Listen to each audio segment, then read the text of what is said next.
Ayyee nashima akkam jirtu hordoftotaaf kabajamtoota OTS Sirsaa channel hundumti keessa nagaa keessanii ana nagaa kiyyaa hunduma keessanii fi bakka jirtanitti jaalalaaf gammachuu fi nagaan isiniif haa ta'u isiniin jedha.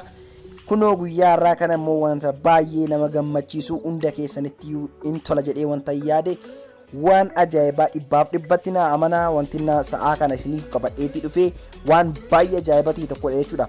Egaan maaluuf qabattee dhufteeti kan amma kana gammadu jechuu ni dandeessu.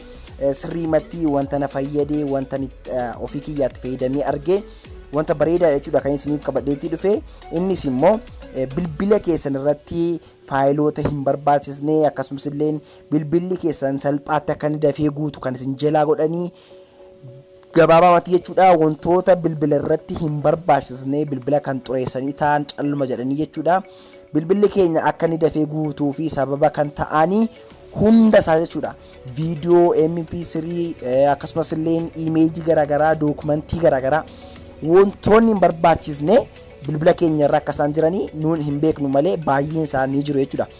Garuu guyyaa irraa kana kan isiniif qabadheetii dhufee appilikeeshinii ofii isaatiin wantoota hin barbaachisne bilbila keenya irraatii dileetii godhuu danda'u isinitti agarsiisuudhaafan dhufe jechuudha. Sirriitti dhibbaaf dhibbatti na amanaa akkuma isiniin jedhee appilikeeshinii kanatti yeroo dheeraaf itti fayyadamee argeetiin jira. By the way viidiyoo waa'ee dafee bilbila guutuu kan wajjin wal qabatu viidiyoolee 2-3 caalaa isiniif hojjedheetiin jira. Kanneen isin ilaalaa jirtan yoo jiraatan illee chaanalee koo keessa seenuun daawwachuu ni dandeessu. Innis furmaata isiniif ta'a. Inni kun garuu baay'ee tokko itti fayyadamaaf salphaadha jechuudha. Inni kun baay'ee tokko isaan caalaa hojjeta jechuudha. Baay'ee tokko nama ajaa'iba. Isa kanatti fayyadamaa isiniin jedha warri inni sun isiniif hin hojjenne isiniin jedha. Egaan appilikeeshinii wayiitu jira isiniin jedheetiin jira. Appilikeeshinichi kunoo isa as agartan kanadha. Appilikeeshinii kana kunoo maqaa isaa iskiriinii irratti akkuma argaa jirtan kanadha. Appii kana Play Store keessatti ni argattu. Maqaan isaa Duplicate File Fixer and Remover kan jedhutu Play Store keessatti argama jechuudha. Liinkii isaa viidiyoo jala isiniif kaa'eetiin jira. Achiin galtanii salphaatti daawunloodii godhachuu dandeessu isiniin jedha hordoftootiyya. Amma keessa seennee haala hojii isaatii haala inni ittiin hojii hojjetu ilaala jechuudha. Jalqaba appilikeeshinicha gaafa bantanii bifa kanaatiin jechuudha kan inni isiniif banu. Saniin booda wanti isin gochuutii qabdanii kunoo go it kan jettu jirti. Go it kana kan jettu kan innaas al tokkootiif cukaastanii kunoo bifa kanaatiin isiniif fida jechuudha. Isin iddoo kanarratti wanti isin gootanii iddoo kanarraa jechuudha full duplicate scan kan jettu kana akkuma inni jirutti iskaanii godhattu jechuudha. Homaa waa tokko kana cukaasuun isin hin barbaachisu ofii isaatiin inni iyyuu delete isiniif godha wanta hin barbaachisne waan ta'eef sirriitti isteeppii kiyya hordofaan isiniin jedha isinii kunoo akka kana keessa seentaniin scan now kan jettu dhuma kanarra ni jirti. Scan now kan jettu innaa isin al tokkootiif cukaastanii wanta inni isiniif fiduu kunoo ayyama isin gaafata waan ta'eef allow ni jettu jechuudha. Allow kan jettu kana al tokkootiif cukaastu saniin booda bifa kanaatiin isiniif hojjeta jechuudha. By the way appilikeeshinii kana kanaan dura barsiiseetiin ture jechuudha ji'oota 4-5 wayitu dura jechuudha. Garuu appilikeeshiniin kun updeetii ta'ee kan dhufedha jechuudha. Amma haaraa ta'ee dhufeeti jira. Bifa nama ajaa'ibuutiin hojjeta jechuudha. Jalqaba gaa fuul iskaanii kana al tokkootiif cukaastanii bifa kanaatiin erginni isiniif fidee booda daqiiqoota muraasa ni obsitu jechuudha. Sababni isaa maaliifi xiniqqaaqee cimaadhaan appilikeeshiniin kun waan hojjetuu fi faayila hin barbaachisne kanneen akka viidiyoo, imeejii akkasumas dookumentii garaagaraa fi mp3 ofii isaatiin kanneen hin barbaachisne qofaa kan dabalii ta'anii bilbila keessan irraa osoo isin argine isin jalaatti taa'aatti jiranii isaan barbaadee fidee isiniif kaa'a saniin booda illee takka isin gootanii fayyama isiniif kenna waan ta'eef isin jalqabaa gaafa keessa galtanii obsaan isiniin jedha ankiyya kun bifa kanaatiin obsaatiin jira ankiyya illee iskaannaaf godhaatti jira jechuudha. Kunootti gaa amma iskaan godhee fixeetti jira jechuudha ofii masaa akka iskaan godhee fixeen gaa bifa kanaatiin wanta hin barbaachisne bilbila kiyyarraa osoo ani hin beekin dabalii ta'anii kan ta'aa jiranii kunoo gaa bifa kanaatiin naaf fidee jira jechuudha.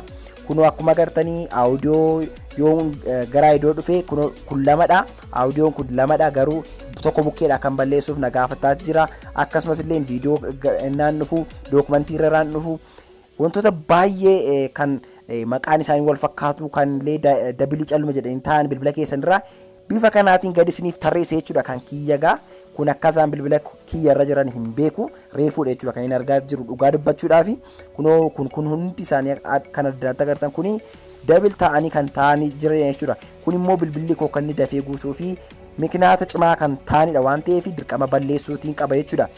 Egaani kunoo akkuma agartanii ergi inni bifa kanaatiin isiniif fidee ergi kana hunda isaa adda baafattanii wanti isin gochuuti qabdanii delete now kan jettu jirte jechuudha. Waan isin ajaa'ibu kunoo iddoo kanarratti ilaaluuti ni dandeessu. Faayila 2855tu calluma jedhee dabilii ta'eetu bilbila kiyya jeeqaati jira jechuudha. Meegabaayitiidhaan innaa ilaallu immoo kunoo imeejiitti waan baay'atuu fi meegabaayitii 300 wayitti kan siqutu as keessaa firiinaaf ta'uuti jira jechuudha. Kanaaf amma wanti gochuutii qabu delete now kan jettu jirti. Delete now kanaan cuqaasa jechuudha. Delete now kana innaan cuqaasu konfarmii kan godhuuf na gaafata waan ta'eef okay nan jedha jechuudha hordoftootiyya. Okay akka jettaniini kunoogaa akkuma argaa jirtanii faayila duplicate ta'an yookiin www ta'anii bilbila keessan irraa isin jeeqanii bifa kanaatiin isiniif balleessa jechuudha. Sirriitti kan hojjetudha jechuudha. Appilikeeshiniin kun baay'ee tokko nama ajaa'iba, baay'ee tokko namatti tola. Appilikeeshinii kana hin balleessinaa bilbila keessan irraa daawwattootiyya. Aappii kana uninstall hin godhinaa bilbila keessan irraa isiniin jedha. Sababni isaa immoo ji'atti al tokko appilikeeshinii kana fayyadamtanii yoo bifaan amma isinitti agarsiisanii faayiloota hin barbaachisne bilbila keessan irraa bifa kanaatiin dileetii gootanii bilbilli keessan mikinaata guutuuf hin qabu jechuudha. Kanaaf appilikeeshinii kana bilbila keessan irraa osoo hin balleessitan ta'e baay'ee tokko natti tola jechuudha daawwattootiyya.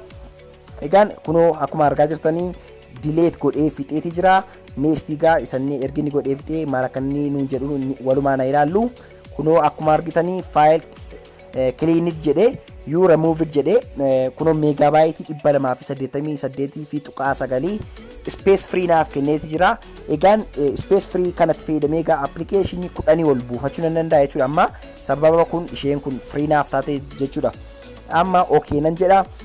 Egaan kunoo bifa argitan kanaatiin faayilii ani barbaadu hundi isaa irraa na ba'eeti jira waan ta'eef kunoo gaa deebisee iddoo kanatti na deebiseeti jira. Gaa bifa kanaatiin salphaamatti itti fayyadamaaf illee baay'ee tokko naman dhibu waan ta'eef bifa kanaan fayyadamtanii bilbila keessan qulqulleessuu ni dandeessu isiniin jedha hordoftootiyya.